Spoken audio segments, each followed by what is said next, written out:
오늘 우리 주신 하나님의 말씀은 느헤미야 4장 15절에서 20절까지 느헤미야 4장 15절에서 20절 말씀입니다. 느헤미야 4장 15절에서 20절 우리 한 목소리로 같이 공독하겠습니다. 시작. 우리의 대적이 우리가 그들의 의도를 눈치챘다 함을 들으니라.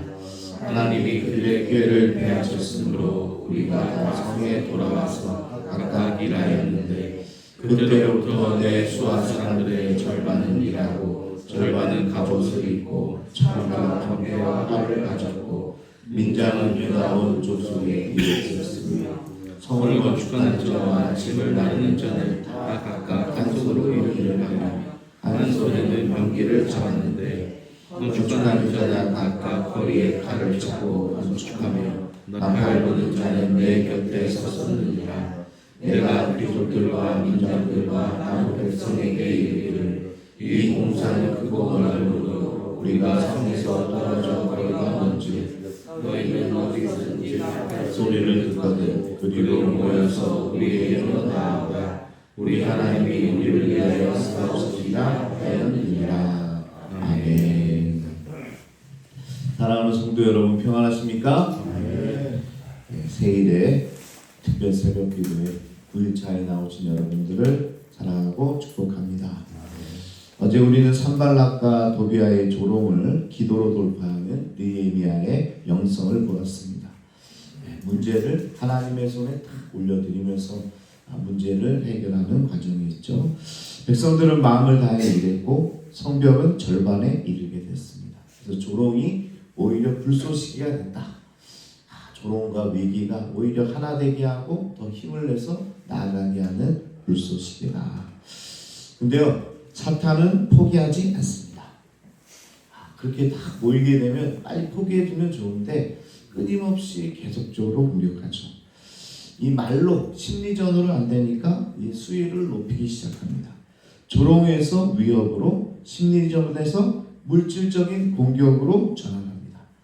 실제로 산발락과 도비아 또 이런 악당들이 모여가지고 방해 공작을 하면서 공격을 해야 되겠다 이런 계획을 세우게 됩니다. 사방에서 쳐들어가자 이렇게 무력으로 위협을 가하고 있는 거죠. 성벽이 절반까지 올라가니까 사탄이 더 필사적으로 나오게 되는 겁니다. 자, 이건 우리에게도 적용되겠죠. 우리 기도회가 어느덧 중반으로 치닫고 있습니다. 절반 전환점에 바로 앞에 서 있죠. 교육관 건축이 구체적으로 진행될수록 방해도 더 구체적으로 다가올 겁니다.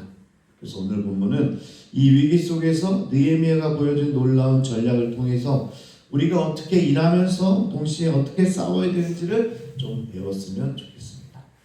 사탄의 공격은 더 거세질 텐데 그럴 때 우리가 어떻게 전략을 세워야 되는가 오늘 말씀을 통해서 깨닫기를 원합니다. 자, 15절을 한번 보겠습니다. 원수들이 우리가 알았다함을 듣고 이 계략을 깨닫고 하나님이 그들의 뜻을 무너뜨리신 줄 알게 되매 우리가 다 성벽에 올라가서 각각 일하였다.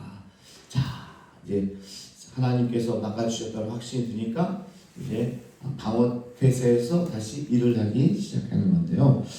대적들의 기습 음모가 탄로나서 공격이 무산되었고 이런 위기를 넘기게 됐다라는 겁니다. 보통 이런 순간에 사람들은 어떻게 합니까? 위기를 넘겼어요. 어떻게 하죠? 휴, 이제 살았다 이러면서 긴장을 풀기 쉽습니다. 그런데 느헤미야는 정반대였어요. 긴장을 풀기는커녕 오히려 방어태세를 더욱 강화했다. 왜 그랬을까요? 느헤미야는 영적 전쟁의 본질을 깨닫고 있었기 때문에 알고 있었기 때문에 여기서 방심하는 순간 무너질 것이라는 걸 알았다는 겁니다. 대적은 한번 실패하면 물러가는 것이 아니라 더 교묘한 방법으로 다시 찾아갈 겁니다. 우리 교회가 완성되는 그 순간까지 아니 신도시가 들어와서 이곳에서 하나님의 영광이 드러나는 그 순간까지 계속적으로 한번 실패했다고 가는 게 아니고요. 다시 다른 방법으로 공격해 올 거예요. 그러니까 우리가 끝까지 긴장을 놓쳐서는 안 되는 겁니다. 예수님도 광야에서 사탄의 시험을 이기셨을 때 누가복음 이렇게 기록합니다. 마귀가 모든 시험을 다한 후에 이 세 가지 시험을 다한 후에 얼마 동안 떠나가지라. 야, 예수님께 시험하고 유혹했는데 예수님이 다 이겨내셨죠. 그러면 싹 사라져야 되잖아요. 퇴각해야 되잖아요. 다시는 예수님께 오지 말아야 되잖아요. 근데 예수님한테도 얼마 동안 떨어져 있었다. 라는 건 뭐예요? 또 기회가 생기면 다시 가서 예수님을 무너뜨리려고 하는 게 바로 사탄의 계략이다 라는 겁니다. 등산하시는 분들은 다 아실 거예요. 이 사고가 어디서 나냐 보면요, 올라갈 때는 잘 사고가 안 납니다. 왜냐하면 긴장을 딱 하고 야, 내가 헛디디면 큰일 난다 이러면서 이제 올라가게 되죠. 그런데 사고는 어디서 나냐? 정상에서 야호도 하고 뭐 다 하고 난 다 이뤘다, 그리고 이제 집으로 갈 일만 남았다, 그러다가 내려가다가 어떻게 돼요? 발을 헛디뎌서 다 넘어지고 어떻게 되고 그러는 거예요. 그래서 항상 우리가요, 뭔가 일이 해결됐을 때를 굉장히 조심해야 된다. 앞으로 기도 응답을 받고 한 고비를 넘기고 인허가가 순조롭게 해결되고 그리고 나서 이제 건물이 막 올라가고 그때를 조심해라. 오늘 말씀은 그거예요. 뭔가 잘 이루어지고 있다. 우리가 기도에 모여서 기도하고 일이 하나하나 진척되고 뭔가 돕는 사람들이 생기고 그때를 조심해야 된다. 왜냐? 사탄은 우리가 방심하는 그 틈을 노리고 있기 때문이다. 그래서 오늘 말씀은요, 그냥 지금의 말씀보다는 앞으로 일어나는 가운데서 뭔가 잘 되고 있다, 우리 교회가 잘 나가고 있다, 그럴 때 사탄이 그냥 영원히 사라진 게 아니라 계속적으로 틈을 노리고 있다, 이런 사실을 깨달아야 될 거예요. 그래서 오늘 교육과 건축이 진행되면서도 우리가 기도 응답을 경험하게 될 거고 인허가도 나올 거예요. 우리가 기도하고 있지만 나올 줄로 믿습니다. 그리고 재정도 채워질 거예요. 지금은 걱정하지만 채워질 겁니다. 그리고 좋은 소식이 들릴 거예요. 바로 그때 이제 됐다. 그리고 기도를 멈추면 되겠죠? 아니에요. 그때부터 우리가 기도해야 된다라는 겁니다. 성벽이 완공되는 그날까지 영적 긴장을 늦추지 말고 특세는 끝날 수 있지만 기도는 끝나지 않는다. 제가 적어놓은데도 참 좋은 말씀 같아요. 우리 특세는 21일이면 끝나겠지만 우리의 기도는 영원해야 된다. 끝나지 않아야 된다. 특세라서 더 나오긴 하지만 특세가 문제가 아니고 우리가 완공되는 그날까지 기도의 사명을 놓지 말아야 된다. 할렐루야. 그래서 오늘 말씀 참 중요한 것 같아요. 느헤미야가 깨닫는 거예요. 이제 저 사람들 다 포기했구나. 그때 오히려 방어 태세를 더 견고히 했다. 구체적으로 어떻게 했는지 한번 보겠습니다. 17절 18절에 성을 건축하는 자와 짐을 나르는 자는 다 각각 한 손으로 일을 하며 한 손에는 병기를 잡았는데 건축하는 자는 각각 허리에 칼을 차고 건축했다. 이 장면을 한번 상상해 보세요. 무거운 돌을 나르면서도 한 손에는 창을 들고 있었다는 겁니다. 흙을 이기면서도 옆에는 칼을 차고 있었다는 거예요. 두 손을 다 써야 하는 석공들은 아예 허리에 칼을 차고 일했습니다. 이 얼마나 불편했을까요? 얼마나 고단했을까요? 일도 해야 되면서 방어도 해야 되는 거였습니다. 자, 근데 오늘 본문을 원문으로 보면요, 한 손으로 일하고 한 손에 병기를 잡았다는 표현은 문자 그대로의 뜻도 되지만 일하는 동작과 전투 준비가 동시에 한 몸에서 이루어졌다는 뜻입니다. 일과 전투가 분리된 게 아니라 일 자체가 전투고 전투 자체가 일이 된다. 사실 영적 싸움에서 굉장히 중요해요. 여러분, 신앙생활하고 세상에서 일이 동시에 이루어지는 겁니다. 이 어떤 분은 세상에서만, 어떤 분은 또 신앙생활에서만, 이게 아니라 영적인 전투에서 밖에서 일도 하고 또 신앙적으로도 견고히 지켜가는 게, 이게 바로 오늘 느헤미야가 주장하고 있는 거죠. 오늘 말씀의 핵심입니다. 기도와 행동은 분리되지 않는다. 흑손과 칼은 한 사람의 양손에 있어야 된다. 일만 하고 기도하지 않으면 금세 지칠 것이고 인간적인 시험에 들 겁니다. 반대로 기도만 하면, 그리고 행동하지 않으면 무너진 성벽은 결코 올라가지 않을 것이다. 아주 중요한 말씀입니다. 어떤 사람은요, 열심히 충성을 하는데 기도를 하지 않아요. 더 식당에서 뭐 봉사도 하고 뭔가 일이 있을 때 나오는데 기도하지 않아요. 그러면요 정말 그런 사람에게 시험이 자주 옵니다. 인간적으로 하니까 시험이 탁 틈타요. 그럼 어떻게 돼요? 금방 넘어지는 거죠. 또 어떤 분들은 또 신앙이 좋다면서 기도의 자리를 이렇게 하는데 뭔가 이제 함께 해야 될 때는 빠져요. 그것도 옳은 방법이 아닙니다. 오늘 느헤미야가 이런 긴급한 상황에서 이 두 가지는 함께 가는 거다. 교회 아무리 봉사를 열심히 해도 기도의 자리에 나오지 않으면 그 신앙도 언젠가는 문제가 생길 수밖에 없다. 그래서 오늘 우리 교회 성도들에게 당부합니다. 요즘 직장 생활하라 특세에 나오라 피곤하시죠? 일도 해야 되는데 또 기도에도 나와야 되고 힘들잖아요, 그죠? 그러니까 중축이 그렇게 쉬운 일은 아닙니다. 다음 세대를 살린다는 게 쉬운 일이 아니에요. 그러나 오늘 말씀대로 한 손으로는 각자의 자리에서 수고의 땀을 흘리고 다른 한 손으로는 기도의 무기 또 말씀의 검을 쥐어야 되는 거예요. 어려운지 알아요. 힘들어요. 힘들죠. 같이 하는 게 쉬운 일이 아닙니다. 오늘 우리 성경에서 본 이 이스라엘 민족들도 쉬운지 압니까? 칼 차고 하고 한 손에는 방패 들고 일하는 게 쉬워요? 쉽지 않아요. 그러나 그런 수고를 해야 건축이 올라가는 거예요. 성벽이 다시 세워지는 거예요. 그냥 쉽게 일이 처리되는 건 없습니다. 그러니까 낮에는 여러분들의 삶에서 자리에서 또 열심히 일하시다가 또 이렇게 새벽에 또 어떤 분은 저녁에 나와서 그렇게 기도하는 거예요. 그게 바로 오늘 이스라엘의 모습이었다. 이 두 가지가 함께 가야 성벽은 올라갈 것이다 라는 겁니다. 자, 제가 방송에서 들은 간증인데요. 어떤 분이 어릴 때 아버지가 새벽마다 교회에 가셨대요. 새벽기도 가신 거죠. 여름이든 겨울이든 비가 오든 눈이 오든 하루도 빠지지 않으셨답니다. 초등학교 때는 그게 뭔지 몰랐대요. 그냥 우리 아빠는 새벽마다 일하는 사람이구나 이렇게 생각을 했대요. 그런데 중학교 어느 겨울 새벽에 잠이 안 와서 일어났는데 아버지가 현관에서 신발을 신고 계셨답니다. 밖은 영하의 날씨였고 아직 깜깜했어요. 그때 아버지가 현관문을 열기 전에 고개를 숙이고 중얼거리셨대요. 하나님, 저는 지금 일하러 가지만 우리 아이들을 지켜주십시오. 야비가 일터에서 최선을 다하겠습니다. 우리의 가정을 부탁드립니다. 그리고 칼바람 속으로 나가셨어요. 그리고 어김없이 교회에 들려서 기도하고 바로 공사 현장으로 출근하시는 거였습니다. 아버지는 건설 노동자시셨거든요.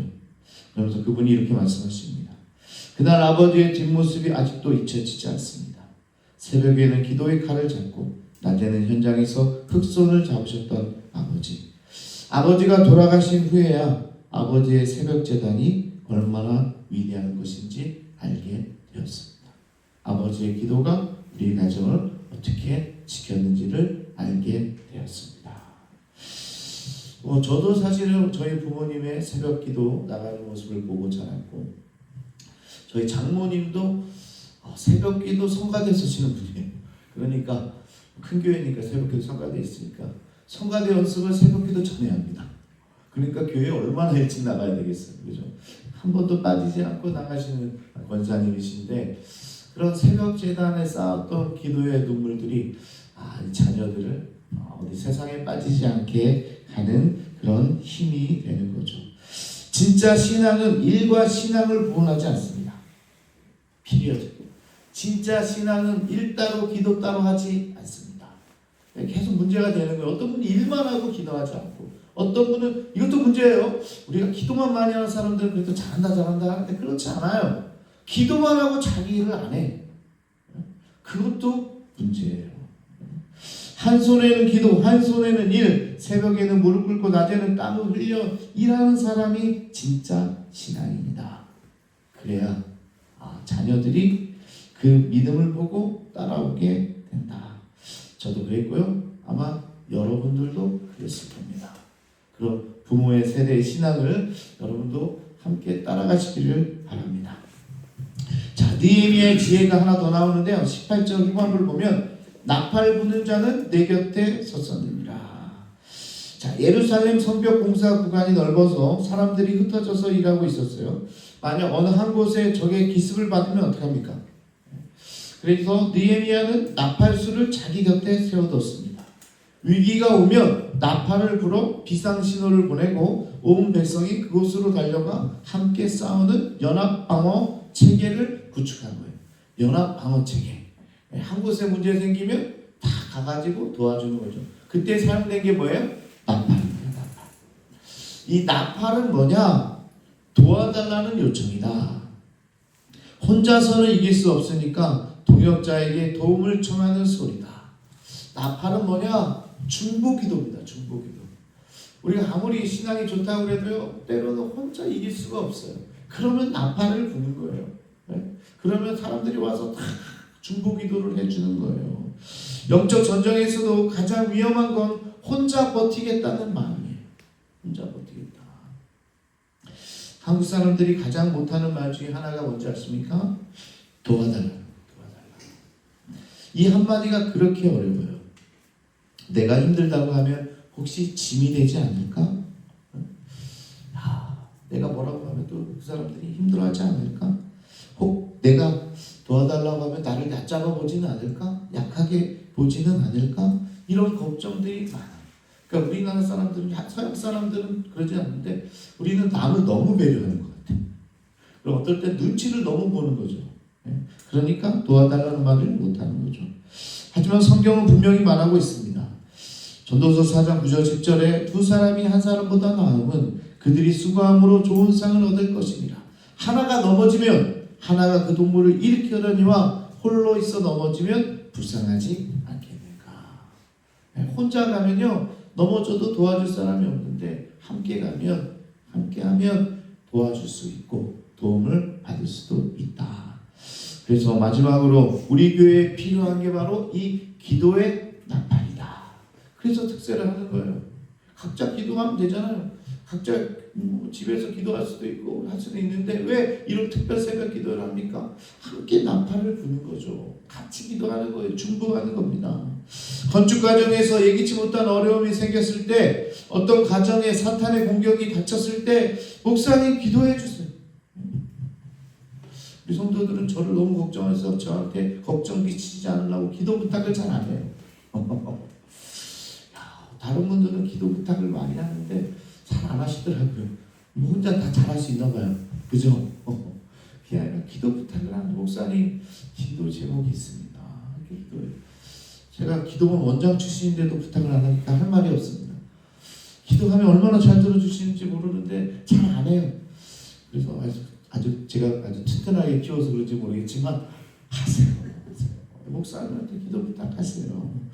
그리고 구역에서도요, 구역 식구의 구역장에게 또 구역 같은 식구들 동역자들이잖아요. 제가 힘들어요. 나팔을 불어주세요.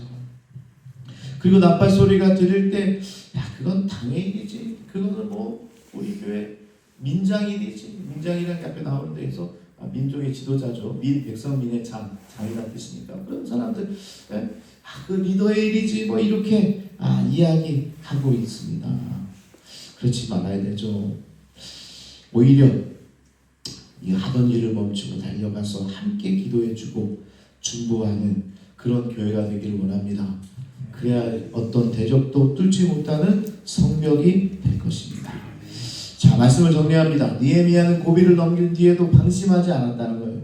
백성들은 한 손에 한 손에 칼을 들고 일하면서 동시에 싸웠습니다. 그리고 위기가 오면 나팔을 불어서 온 공동체가 함께 달려가 싸우는, 그리고 함께 기도하는 이 연합의 체계를 세웠다. 그래서 우리도 한 손에는 기도의 무기를, 한 손에는 헌신의 숲을 들고 이 건축의 여정을 마쳐야 될 줄로 믿습니다. 기도 없는 수고는 지치고 수고 없는 기도는 공허할 뿐이다. 기도와 행동이 함께 갈 때 성벽은 제대로 올라갈 줄로 믿습니다. 그리고 기억하십시오. 20절에 우리 하나님이 우리를 위하여 싸우시리라. 그렇게 나가면 우리가 싸울 필요도 없이 하나님께서 우리를 위해 싸우신다. 우리 어제 뭐였어요? 계속한 얘기가 우리의 문제를 하나님의 문제로 만들고 우리의 싸움을 하나님의 싸움으로 만들려고 그랬잖아요. 그랬더니 오늘 결과가 딱 나오는 겁니다. 하나님께서 우리를 대신하여 싸우시리라. 그의 대답이, 그의 결과가 오늘 우리의 결과가 될 줄로 믿습니다. 자, 우리가 흑손을 들고 칼을 차고 최종 승리를 하나님의 손에 맡기는 여러분 모두가 되기를 축복합니다. 우리 주제곡 435장